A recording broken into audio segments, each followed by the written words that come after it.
I mean, you're just traveling around in an RV for a while for Yeah, just we do. We or normally do probably 3 to 4 months a year in the RV. Yeah. and who's we? What? My wife, me, my wife, two dogs and a cat. That's we. Wow. No Yeah. kids? No kids. No, we and we go all over. I mean, we do Phoenix, Florida. I mean, we go from here to the UP, then we're back to Savannah. I'm in a week in Florida. So we travel everywhere. I always have. And being from England, that's kind of how I worked while I went virtual from the get-go, really. Yeah.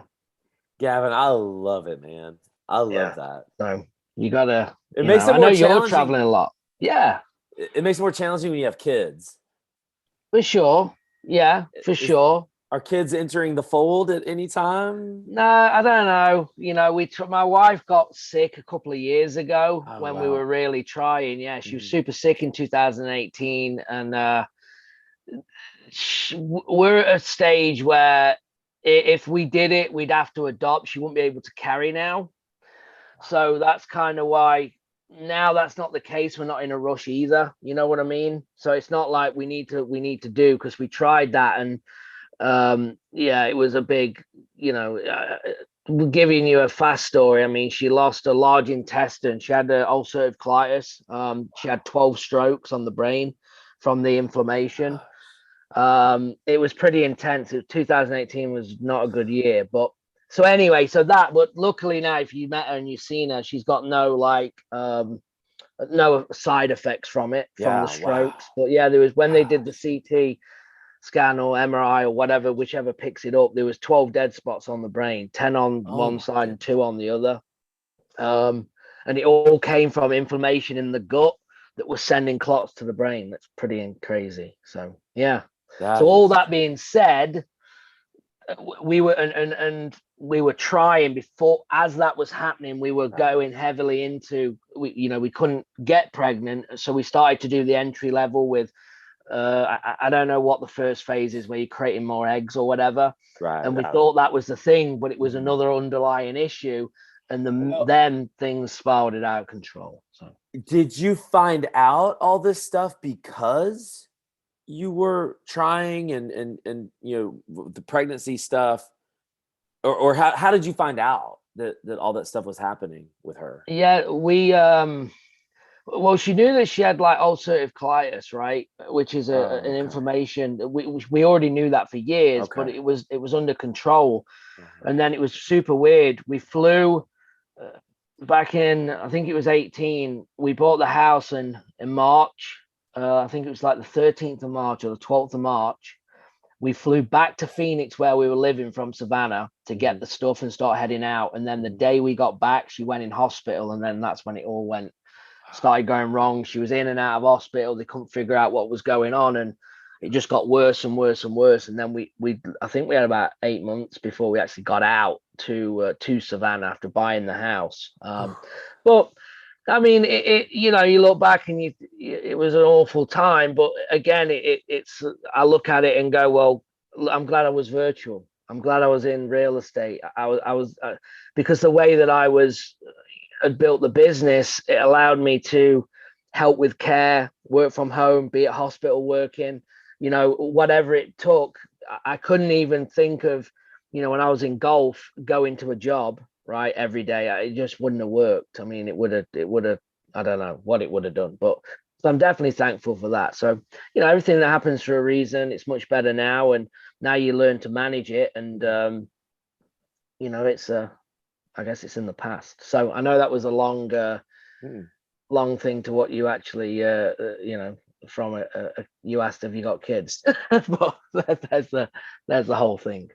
Gavin, I think thank you for sharing your story, by the way, with me. I think when you're sharing that, I'm just thinking about all the people who are in a situation in their lives Mm. and something like that, or maybe not as bad, maybe worse, would happen, and they can't afford to take time off, or they can't afford to. They're not virtual. They have to go in every day, and just the power of real estate and what you found and being able to Yeah, do it virtually. just kind of really speaks to that, It, the true freedom to be able to. yeah, absolutely. And I think that was huge, because when we looked at, when this happened, I'm always positive, right? And I'm from England, and I believe, like, I live the dream. That's what I always thought. When I got into real estate and I was doing this, I'm traveling the country. My wife at the time was a travel nurse. We'd be living in different places for 13 weeks. So she was a nurse. We'd be in Florida, then we'd be in Michigan, we'd be in Arizona, and we'd be doing these assignments. And I was going, and we were in golf. I was in golf originally when I transferred into real estate. And then I started to make more money, and I was like, this life can't be any better. I looked at everything from a positive, that I can work from anywhere. You talk about financial freedom. What is that? And I had all these things that were that had been created for the positive. But then actually what happened was, I wasn't even looking at it from a negative standpoint. But then what happened in 2018 really then gave me another perspective of why this business can do what it can do, not from, oh yeah, I can travel, I can go anywhere, I can be in my RV, I can do whatever, I can go anywhere in the world, all them good things. But then let's look at the negative things. What if someone gets sick? What if my family is sick in England? I need to go for 2 months. I can do that, right? And that's what it also gave me to go, actually, like, I'm super blessed to have this kind of model that we've created, because it's not about all the money, right? Financial freedom. I mean, what is success? All them things where you get 1,000 answers, and it's not about a big office and a massive team and all the money. It's about, how do you make enough money to be comfortable and do what you want to do and live your life. I don't normally do this, Gavin, but with your permission, do you mind if I use some of that stuff that you were talking about earlier? Can we use that in the podcast? I won't if you don't. If you're not. No, yeah, sure. Yeah. I don't. Yeah, you can. Or we can I didn't know if we were going or not. Sorry. I didn't know, because we were on record. So I didn't know if we were like, this is how you do it. I didn't want to go, we started. I was just rolling. I was like, oh, maybe this is it. I never do it. Well, sometimes, I won't say never. A couple of times that just kind of happens. I just kind of rolls into a really good conversation that's relevant to people who might be listening. Yeah. And so, with your permission, I would like to use a lot of that. Yeah, no, that's fine. And in the meantime, welcome everybody to the REI Live Real Estate Podcast. So we're excited to be with Gavin Timms. And if you can't tell, he's from England, which he alluded to a couple of times. And I'd just love to start with that. Like, how'd you get over here? Like, why are you here? What is it? Do you just always wanted to be here? It sounds like you married someone that lives here. Talk about that. Talk about why you came. It's actually I first came to America when I was 23, okay, and for the first time ever. And I always, like, growing up, obviously the laws here are different. Like, you have to be 21 to do anything, right? Like, if you want to go out, if you want to go to a bar, or you want to do this, you want to do that, the law at the time was like strict on 21. So I never came. It was 23. I was a golf professional, and I was looking at potentially leaving England, and it was literally Australia. I was looking at Dubai, and I was looking at, obviously, America, and I wanted to really, and Spain. And I wanted to really go where I could, the language was English, right? I could speak English. I didn't really want to do Spain and have the language barrier or anything like that. So I basically came out for the first time, went to Orlando, Florida, as a golf professional, came out for 2 weeks. And I was like, this place is insane. The weather's great. The golf courses are great.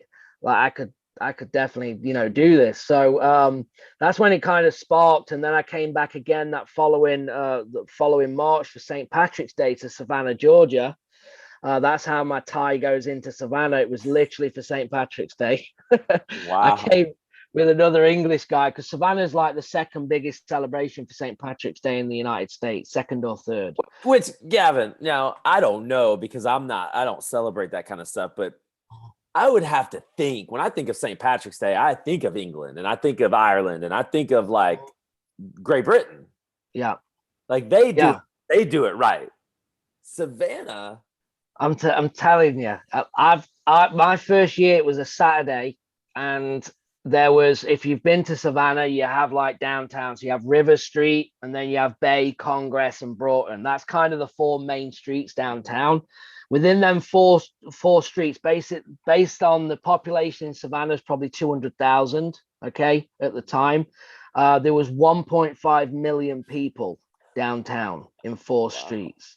You couldn't, from an aerial view, you couldn't even see the pavement. You couldn't even see the road because it's just heads everywhere. It was, I've never seen anything like it. And it's never been that busy since. But yeah, it is a massive celebration. They used to dye the river green. They dye all the these different squares and fountains all green. Right. It's a massive celebration, a 6-hour parade. Yeah, it's pretty insane. They go all out for sure. So you came to America, you experienced that, and you were just like, I gotta live here. I gotta be here.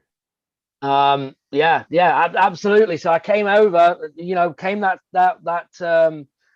March, and then I came back that summer for 6 weeks because I was like, at this point, like, I'm just gonna go and play. Like, I'd save money, I'd work in England, and I'd come out and play. And then on that trip, that's when I met now my wife, right? And we dated, we met, I came back again in that November. Then we started to date, and we went back and forth for just over a year. And then I came out here full time. Yeah, that's kind of how it worked. So, Gavin, when I think of you, I think of Joe McCall. And I don't know if that is how you got your start in real estate. You met up with Joe, or were you doing stuff on your own and then you kind of met up with him? Talk about how you got into real estate. So it's crazy. You can't write this stuff. I'm in America, and I go back. Living here now, and I go back with my wife to England, right? And I go on vacation with my parents in a place called St. Ives, Cornwall, which is South England. So we're on vacation. We go there for about a week. I grew up going there, and it's a real cool place. So anyone listening to this, if you get the chance to go St. Ives, Cornwall, you should definitely go in the summer anyway. And we were there, and it was we were walking down the harbour. It was about 9 o'clock at night, and there's like a wine bar, coffee shop in the day, wine bar at night, super small, probably has 6 tables in there, like you can imagine in England, like real small places. And we were just debating if should we get a drink or not. It's 9 o'clock. Do you want to get a drink? Whatever. All right, sure. Let's just have one.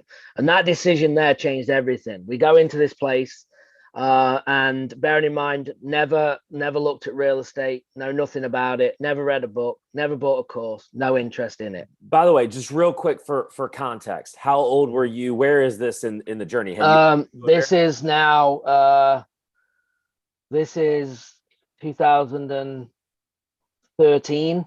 Okay. So 8 years, something like that, just over 8 years ago.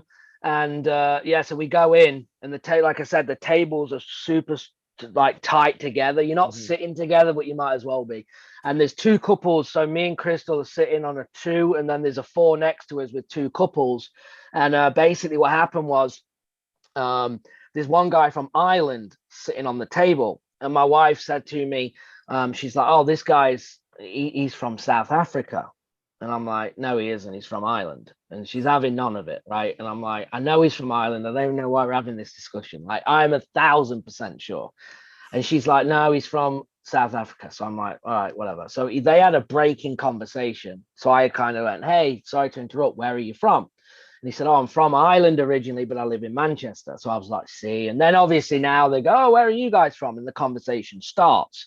So from that, the guy from Ireland, I was like, well, what do you do? And he said, I'm a property investor, but I don't see houses.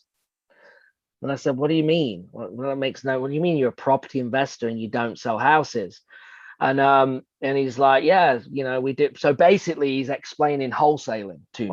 And we call it sourcing deals in England. It's not wholesaling, it's sourcing deals. So he starts explaining this thing, and then he starts telling me that I should look into it and I could do it. I have the right personality. And I'm like, I don't know anything about, properties. I can't fix anything. I don't know anything. And he's like, no, it's sales and marketing. Like, you can do it. And he's kind of selling me on it. He's like, look, so now we've probably sat with him for 2 hours or something. And he's like, look, just check it out. And anyway, he said, you should speak to my coach. I said, all right, let me think about it.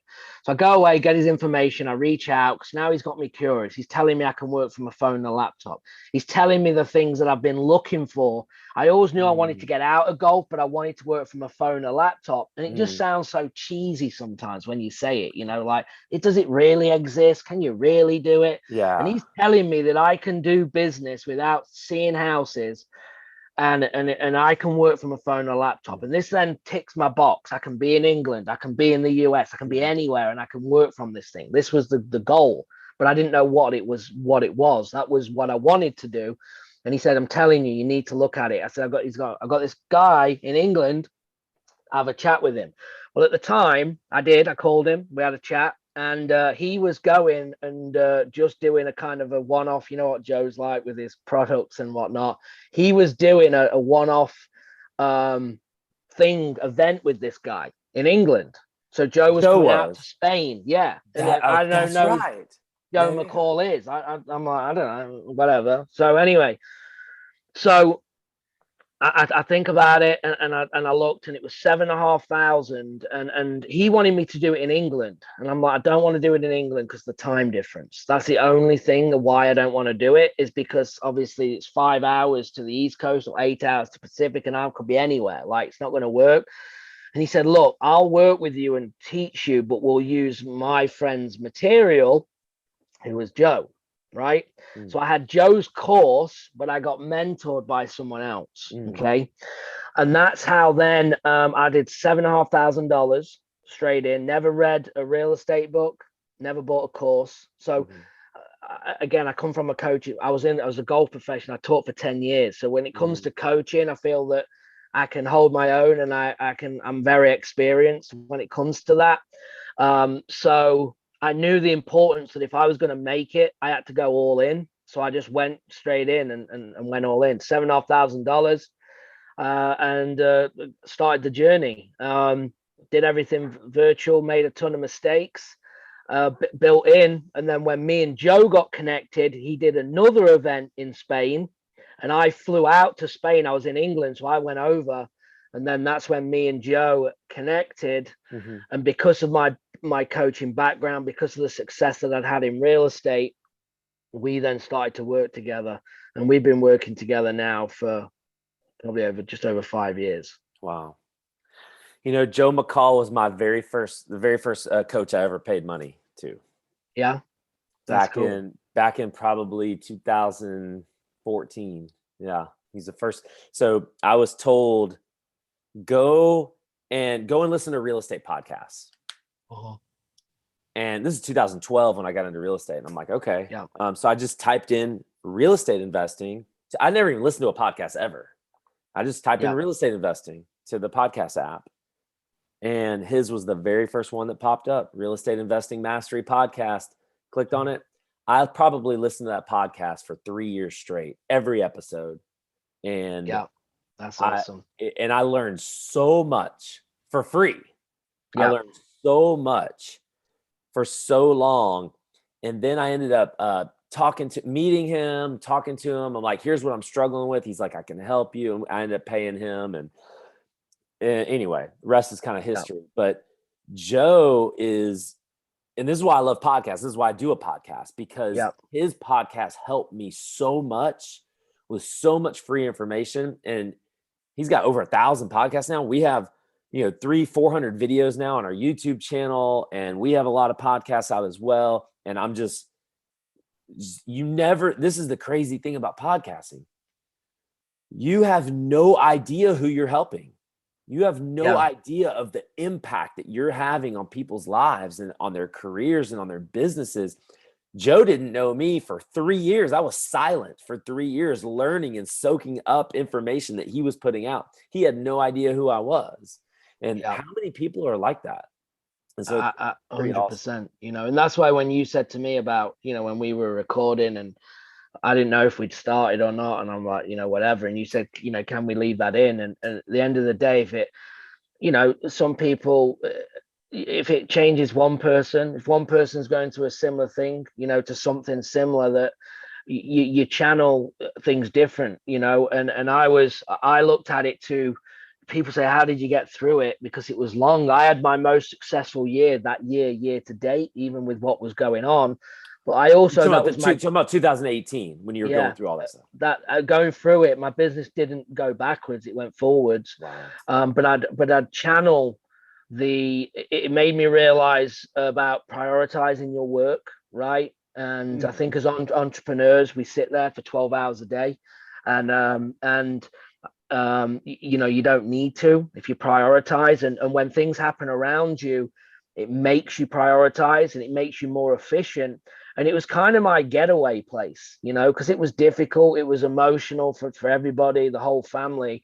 And it was my work was my get out of my escape, you know, and that's how I channeled it. And that's why it was a success, because I managed to balance that. And it's the same when I go to England. I'll probably work, and it frustrates me because I'll work maybe an hour and 30 minutes a day when I'm in England, and I will be just as efficient as I'm working when I'm sitting, if I'm in my office at home and I'm there 12 hours a day, I got nothing to do, and you're just doing nothing, right? And I'm like, why can't I have that do that all the time? You know, why can't I just do 2 hours a day and just stay to that and be efficient? And I think that's just entrepreneurs. We're always looking at things and tweaking and changing, and it just is. But yeah, I just wanted to, you know, throw that out as well. And so, Gavin, what I want to do for the time that we've got left, by the way, do you have a hard stop? Do I need to be aware of? Okay. No. Probably go for another, 30 minutes, hopefully, if you got time for it. But I'd like to kind of talk about the virtual aspect of it a little bit. I want to help the folks that are getting started. I also want to help the folks that already have a business and they might be experiencing some hiccups. So let's talk about the person who's kind of getting started. You mentioned that you made a lot of mistakes when you first got started. Just talk. I think a lot of folks, when they get into real estate, some folks think that, if I hire a coach or if I follow this program, it's just going to happen. And I just go back to, and you mentioned that you made a lot of mistakes. I go back to when I first got started, the work that was involved in getting this thing up off the ground and getting the momentum. Kind of talk to that point. Maybe I buy a course. Maybe I've watched a bunch of YouTube videos.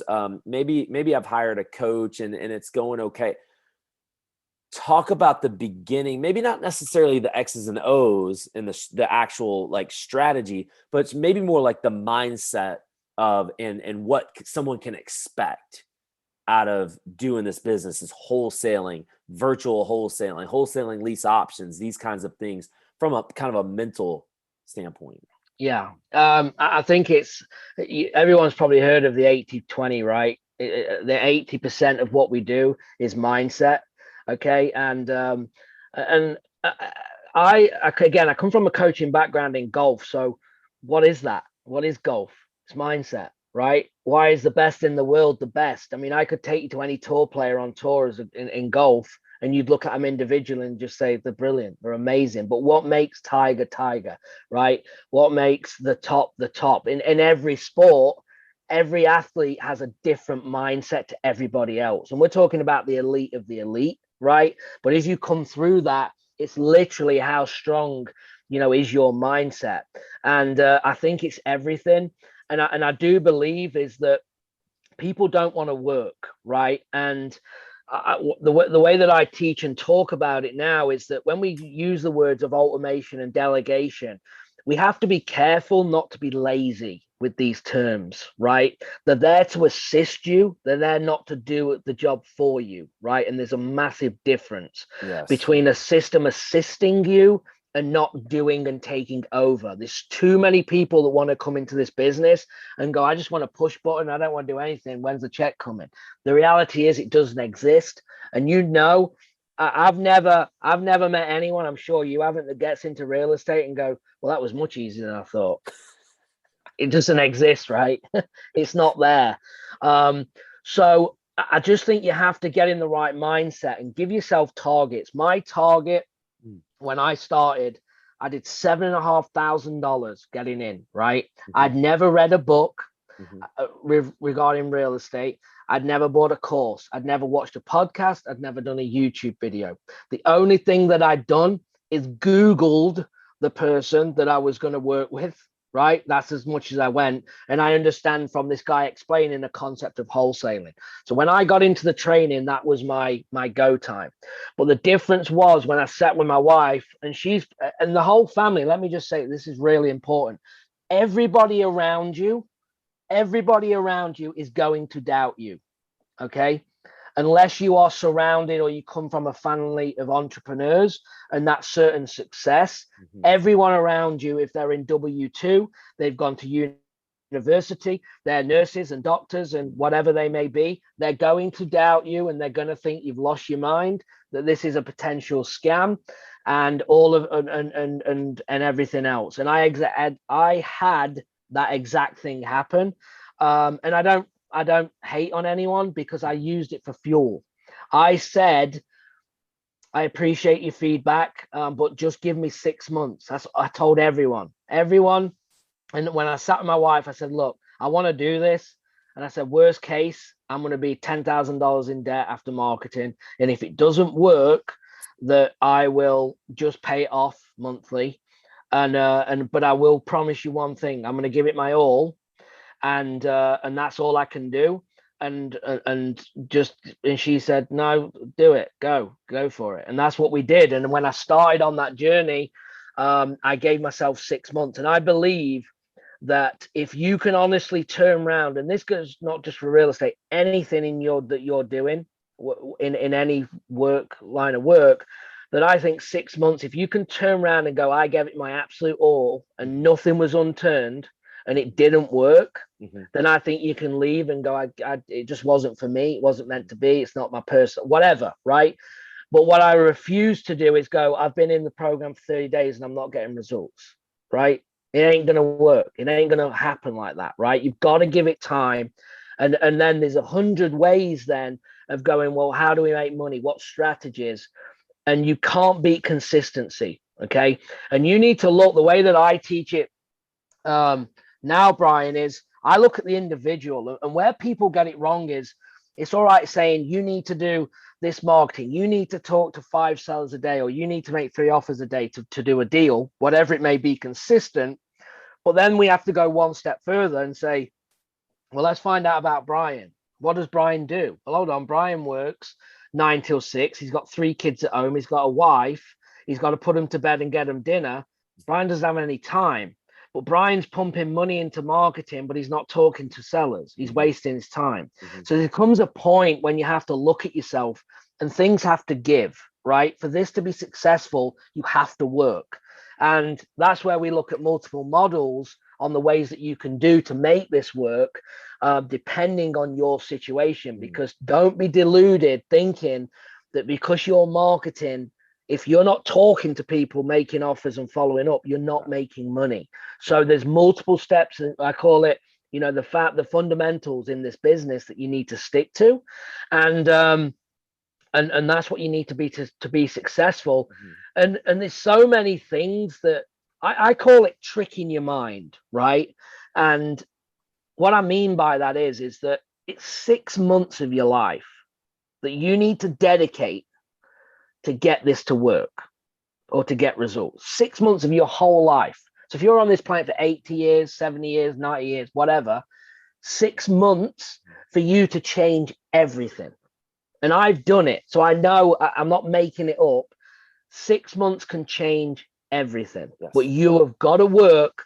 And here's the thing. If you know Brian that runs a RIA in Alabama that's working full time, doing X amount of deals every single month, and that's where you want to be, you need to go, but I'm working full time. So what if I can do a percentage of what Brian does? What if I do 10% of his full time? I can still get results to make that lateral move. Gavin, you've been coaching for a while now. You've been coaching brand new people, right? Someone who's you take people from brand new and teach them this business. Okay. And you mentioned multiple models, and I want to ask you about that here in a second. But here's what I want to ask you right now. Yep. What are the commonalities that you have found with the folks who are successful? And what are the commonalities that you've found with people? There's a big fail rate in this business. Huge. Big fail rate. And that's why you said it's a scam. Some people are going to say it's a scam. Don't do it. They say that because it's such a big fail rate. Yep. Why is there such a big fail rate? And what are those commonalities you find with the folks that aren't successful and the folks who are successful? It's pretty much action. That's it. It's down to taking action, and doing. Anyone that is that overthinks it, that wants to watch every video, that wants to know everything, that won't do the actual work, will never be successful. And that's where people will mainly fit in that bucket.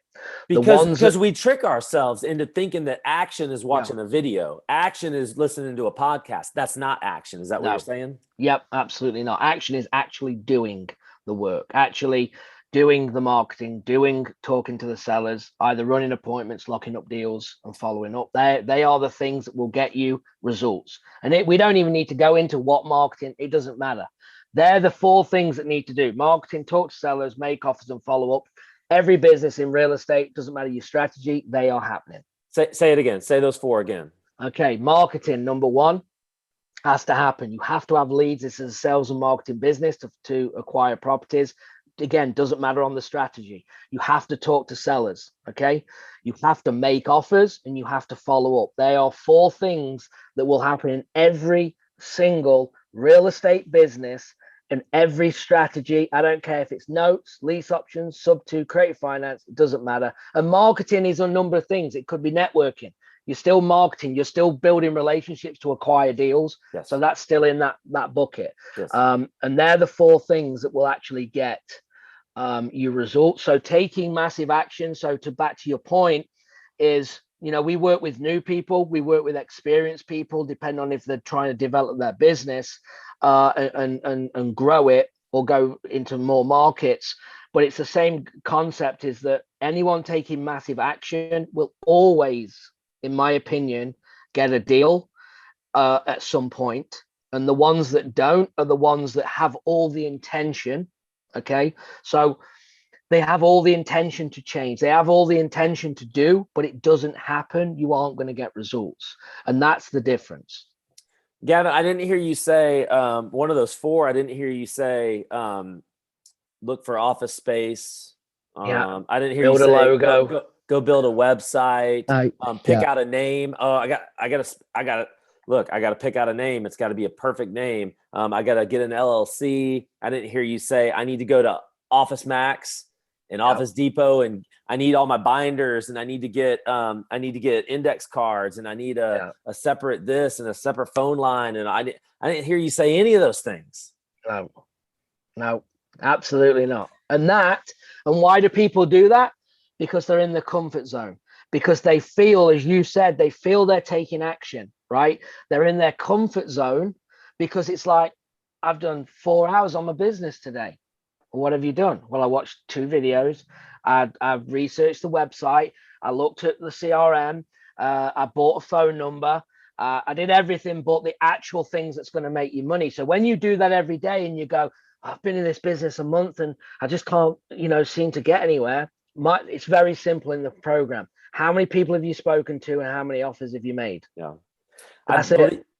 I believe it was Joe McCall who at least said to me, I don't know where he got it from, show me a wholesaler who knows their CRM and knows everything it does, and they know it perfectly, and I'll show you a broke one. Yeah.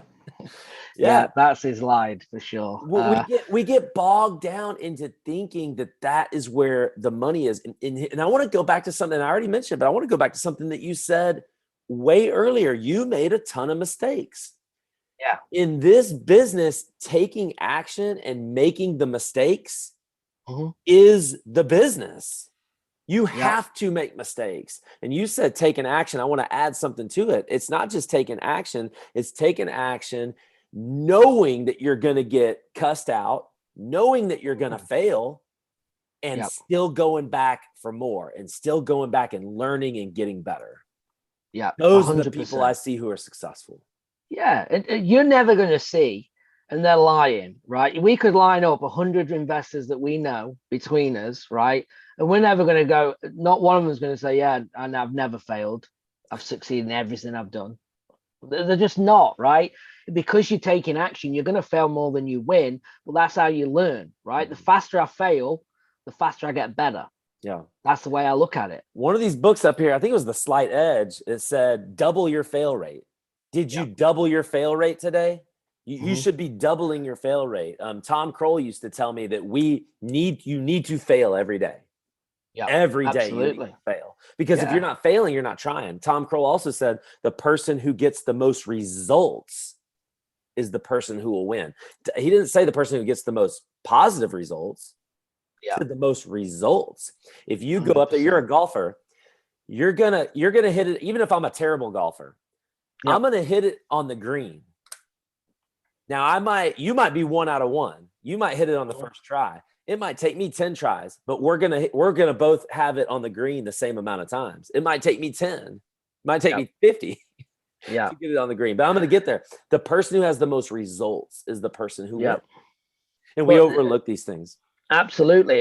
And again, we can talk about that as golf. Just think, if you're new to golf, it's just like saying, I'm never going to go on the course. I'm never going to go out and play golf until I can shoot level par. And I'm just going to stand on a driving range until I can do it.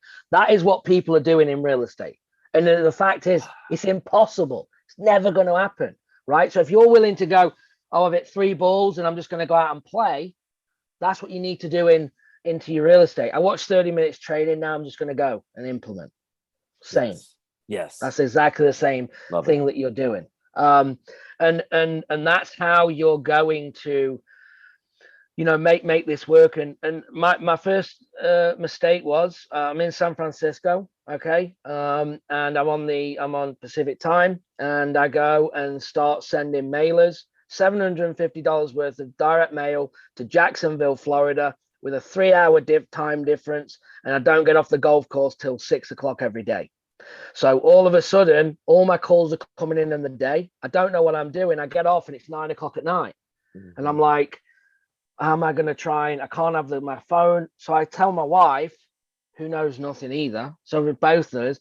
And I said, hey, on your days off, I need you to answer the phone if it rings, and just gather information. Just say, hey, I'm out right now. I just told her what to say. Just say, hey, I'm out, and just make out you don't know what you're doing, but you're just going to ask some questions. So she'd literally go, oh, sorry, he's not here right now. And sorry, I don't really know, everything about the questions you'll have, but what address is it? And, is it vacant? And is it this? And she just give me some information. So I'd get and look at it. And that's how I started. And I didn't think, well, hold on, why have you picked Jacksonville on a 3-hour time difference when you're working all day? I was like, well, that didn't make any sense, but I'd already committed. So I'm like, all right, now I got to rethink that, right? And now you'll never make that mistake again. Exactly. But I didn't go and wait a month or 2 months in training, I know folks that accidentally put the wrong phone number, missed a number on their direct mail. It's been $1,000 on all these mailers. They'll never make that mistake again. Absolutely. And they're the things that you live for. And we're constantly, even now, with the deals that we do and the processes, and you're always learning. You're always learning. Yes. And it's you realize that when you start building a team, your team's everything, and your team members off for a week or 2 weeks. And then you realize, oh, no, well, that's not happening now because they're away. And, I need a second process. Someone needs to pick that up. You just learn. So now when that person goes away or anyone goes away, these are the things that we need to make sure happen while that person's off. Yes. So you're always living that. And one more thing I'll say as well is that from the mindset is, when you go through this business, you need to tackle the things that are in front of you at that time. So stop thinking and worrying about the disposition of the deal or the contract. Or should I work with a realtor, or I don't know, whatever it is, deal with it at the time in your process. When I started, I wasn't thinking about steps 8 and 10 at the end, right? I'm just focused on what I'm doing now. I got to get some leads coming. I got to get this phone ringing. That's just the first. That's what they're telling me to do. So let's do it. Then once that's done, I'm now going to go and go, well, what am I going to say? Okay, well, it says this. I'm going to ask these questions. I'm going to gather this information. All right, I'm going to do that. And that's how you want to do it, because I think overwhelm is a choice. Okay. And what I mean by that is that people choose to get overwhelmed. Mm. You get overwhelmed by taking on too much information, right? That's what it is. Overwhelm is too much going on, and you get super cloudy and you can't make a decision. And that is a choice. So what I mean by that is, if I give someone a course with 6 pieces of training or 6 modules, and they're going to go through it all, they're going to go and watch the whole thing. Now they're super overwhelmed. Yep. They don't know where to start. Yep. Okay. And they're like, well, there's so many things going on. I just don't know where to start. Now it's another excuse not to take action. So why don't you go, I'm going to watch this 15-minute training, and then I'm going to act on that. Yes. Now it's very clear. I have one thing and I do it. Yes. Now you're not overwhelmed, Yep. right? Overwhelm is a choice from gathering too much information that you choose to do. No one's making you. Agree. Gavin, I want to transition. I want to talk to that person who's been in the business. They know what wholesaling is. They've maybe done a few deals, and I'm stuck. I don't have consistency, and I want to come back to something that you actually said and tie this in as well. You said earlier that you prioritize your work. It's almost like the night before. For me, this is what I do. The night before, I have a to-do list for the next day. I have a calendar and a schedule. I need to do this. I got this appointment, this meeting, and I need to make sure I take care of these tasks. I do that the night before. So I've organized my day for tomorrow. So I don't wake up in the morning like, what am I going to do today?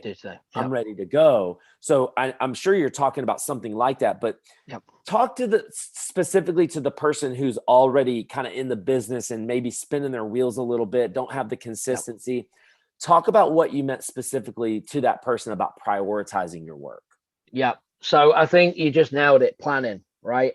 I took a client once that said, I'm working so much. I said, okay, we're going to look at your day. I want to look at your day from everything that you do. Because he said, I'm working 12 hours a day, but we're not getting results. Okay, cool.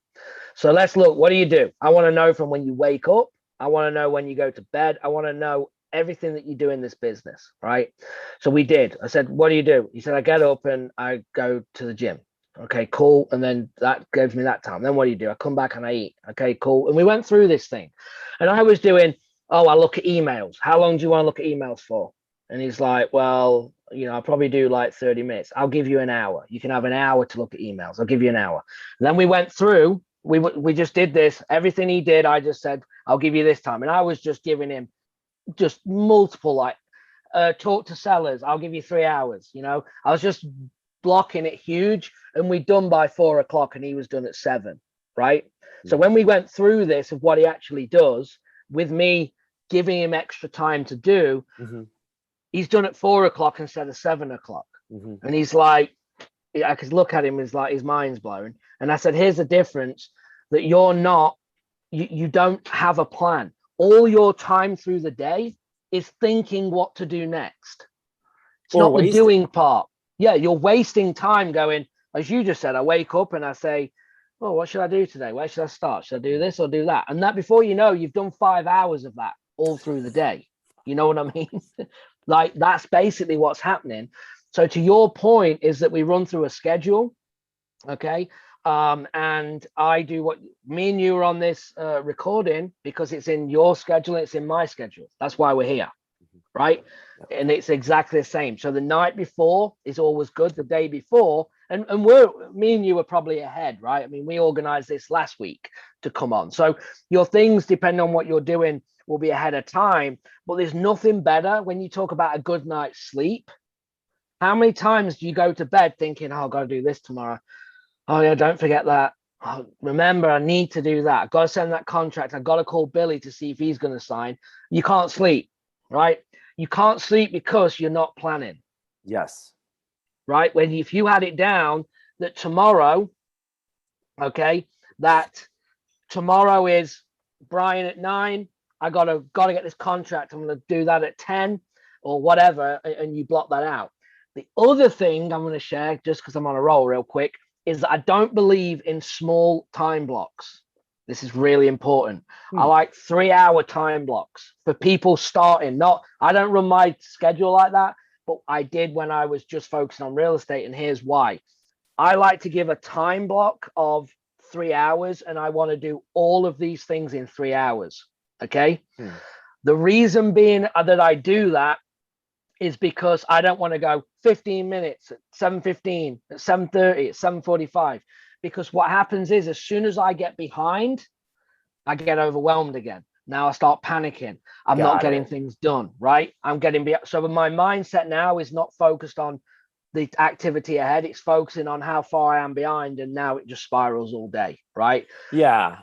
I like that. I probably do it that way, but I do it differently. I'll like for this, I've got a 10 o'clock. You know, we started this at 8:30. I typically go an hour. It's probably going to go 8:30 to 9:30. I give myself a 30-minute buffer. I give myself a buffer to relax, to go get a bite, maybe go use the restroom because I got another meeting coming up. If you go back to back to back to back to back all day, you're going to be dead. You've got to build in some breaks, and we may go over. We may go over 5 or 10 minutes. It allows us to have a natural conversation and go over a little bit as well. And so I build that in just from that. I know that my brain. I know me. I know my brain needs that. And 100%. And again, I don't do that now, but I'm talking to the person when I'm talking like blocking of, I've got to talk to sellers. I've got to do this. Yeah. I run my schedule just like you. I put an hour in for lunch or an hour break or whatever to make sure that I get them breaks as well. So I'm 100% with you. Yeah. But the whole time block thing, you know, and I call it a time audit. You know, it sounds like you were doing that. You were auditing that coaching student. You're auditing their time. And if you guys aren't doing this is something first of all, it's one of the most painful things that you can do. It's awful. But hopefully you only have to do it once and never again. But I was working with a higher level individual, and he's like, I don't have time for anything. I'm like back to back to back. I'm working 14 hours a day. I'm killing myself. I'm like, well, how are you spending your time? Yep. And he's like naming a million different things. I'm like, here's what I want you to do. 2 weeks. I want you to write down every single thing you do. When you do something, write it down and how much time you took. I got together with him a few weeks later, and come to find out, this is a guy who does fix and flips here in Birmingham. Come to find out, he was spending more than 50%, over half of his time running to Home Depot and running to Lowe's to get material for his workers. Like, you're doing a $10 to $15 an hour activity. 50% of your time is doing that. I helped him hire somebody to take that load off his plate. Literally a month later, 2 months later, he's like, I'm like, how's it going? He's like, I don't even know what to do with all my time. I'm climbing the walls. I'm like, I'm bored. Yeah. and that's exactly because we made one change because he just didn't know. No, absolutely. And it's not through effort. Again, you got to work smart and not harder. Right. So as we're saying, you've got to work in this business, you've got to do it, but it's where that effort is going. Right. As you've picked up, what do you mean by taking action? The effort is done in the bit that's going to get results, not effort going on the website, building a website for 20 hours a week. Right. It ain't going to make you no money. So you've got to focus. You've got to work smarter, not harder, and focus on the right things to actually get the results. Yeah. You know, Gavin, if you're willing to do this, we might bring you back and really dig in on those 4 action activities, the marketing. What was it? Talk to sellers, write contracts, follow up, make offers, and follow up. Oh, yep. We might do 15 minutes on all of those if you're willing to come back. Yeah, absolutely. And it'll be, like I said, if you look and analyze anyone's business, then 4 things will be happening. Yeah, 100%. If they're doing deals and successful, it doesn't matter how big they are. I don't care if they're doing $500,000 a month. I don't care if they're doing 1 deal a month. I guarantee them 4 things are happening in the business.